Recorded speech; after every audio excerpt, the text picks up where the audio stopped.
Bonjour, ici Marine du blog marinecat.com.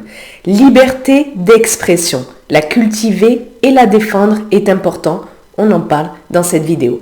La liberté d'expression, c'est quoi? C'est la possibilité de faire connaître son opinion aux autres, ce que l'on pense. Ça n'existe pas partout, il faut bien l'avoir en tête. Et la liberté d'expression est régulièrement remise en cause.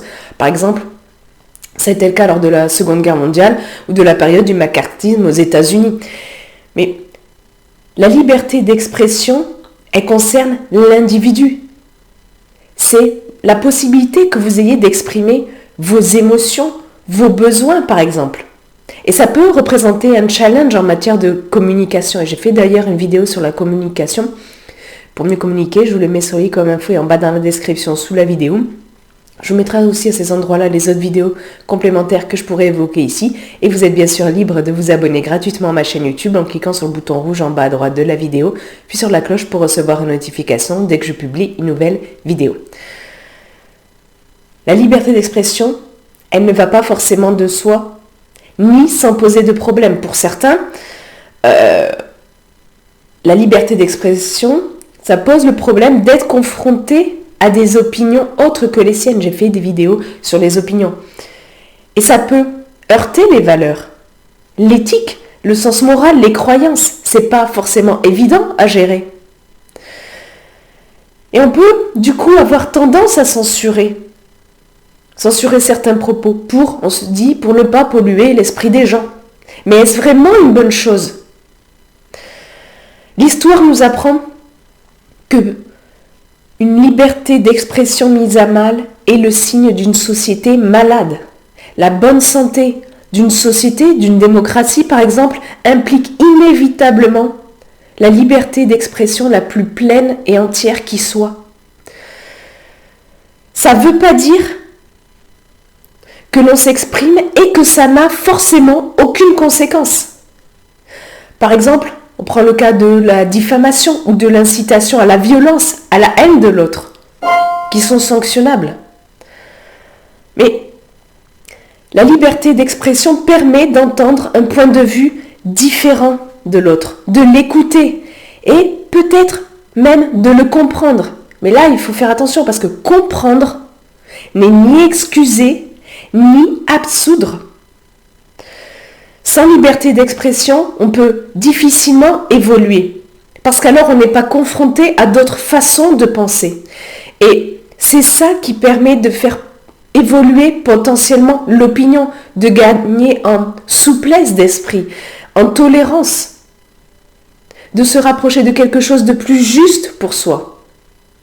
Il y a la philosophe Monique Cantos-Perber qui a dit « La liberté d'expression est ce qui vous oblige à ne jamais vous endormir sur vos certitudes. Sans liberté d'expression, il y a un risque énorme de rester figé, campé sur ses positions, de ne changer jamais d'avis sur rien, car on n'est pas confronté à une autre pensée que la sienne. Et sans ça, on n'évolue pas, on stagne comme de l'eau croupie. Il y a vraiment un risque de tomber dans un monde à la 1984 de George Orwell. Je mets les références sous la vidéo, si vous voulez lire cet ouvrage, où la seule pensée admise est dictée par les dirigeants, les décideurs. La liberté d'expression permet de se forger une opinion, de favoriser l'ouverture d'esprit. J'ai fait une vidéo là-dessus. Une ouverture d'esprit indispensable à la liberté de changer d'avis. La liberté d'expression est d'autant plus facilement remise en cause que la société se porte mal. Et à en écouter certains, dans ces cas-là, ils disent même qu'au nom de la liberté d'expression, on devrait censurer certains propos, ce qui est quand même un comble. Alors oui, la liberté d'expression, elle peut être inconfortable, très inconfortable même. Mais personne ne vous oblige à écouter l'avis des autres. C'est un choix, c'est votre choix, tout comme personne ne vous oblige à regarder telle émission de télé, telle série, etc. Vous pouvez regarder autre chose, faire autre chose. Et attention aussi à la fausse liberté d'expression, où l'on donne par exemple la parole à quelqu'un, mais très peu, pour mieux lui couper, pour attaquer cette personne plutôt que ses propos à l'aide d'arguments. Je développe tout ça dans l'article beaucoup plus complet lié à cette vidéo. Si vous souhaitez creuser, je vous mets le lien en bas sous la vidéo. Alors c'est sûr que c'est beaucoup plus confortable d'entendre des gens qui ont peu ou prou les mêmes idées que soi. Mais ça ne permet pas de se remettre en question. Et ça rend beaucoup plus difficile le fait de développer un bon sens, un sens critique. J'ai fait des vidéos sur le bon sens et le sens critique que vous pouvez aller voir. La liberté d'expression permet de forger une opinion. Ça permet d'être confronté à des avis vraiment différents, parfois à l'opposé. Et c'est indispensable parce que sinon, on se met qu'à être un pauvre perroquet. On peut se mettre à penser et agir contre nos propres intérêts. À dire par exemple Z alors qu'on pense X, tout ça parce qu'on sait qu'on a le droit de dire que Z. Mais si on fait ça, si on dit quelque chose alors qu'on pense vraiment autrement, ça heurte à l'intérieur, ça heurte l'estime de soi et donc le bien-être. J'ai fait une vidéo sur 6 signes qui vous indiquent si votre estime de vous-même est trop basse. Vous la retrouvez sur lui comme info en bas dans la description sous la vidéo où je vous mets un lien vers mon livret dédié à l'estime de soi que je vous offre avec plaisir si le sujet vous intéresse. Quand on est dans une société en crise, les gardiens de la bien-pensance ne sont pas loin. Et ils pratiquent la censure. Et ça engendre de la méfiance, parce qu'on peut se dire « Hey, ils censurent, donc ça veut dire peut-être qu'ils ont quelque chose à cacher. » Et que c'est forcément vrai, ce qu'ils cachent, ils veulent pas qu'on le sache. Alors que non, c'est pas forcément le cas.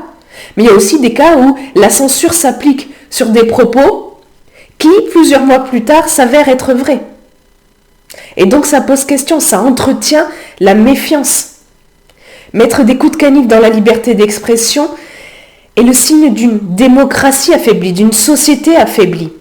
Ça entraîne, comme je disais, de la défense. Donc réduire la liberté d'expression, l'histoire nous a montré qu'on peut le payer très cher. Parce que la liberté d'expression est l'une des toutes premières des libertés. Donc à défendre, à cultiver, même si c'est pas facile. Et puis vous n'êtes pas obligé d'écouter ce que disent les autres si ça vous heurte.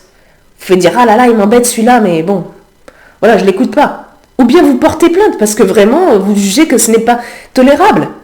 Mais au moins, l'autre a pu s'exprimer. Et il le fait en tout état de cause. Et il en paye les conséquences s'il le faut.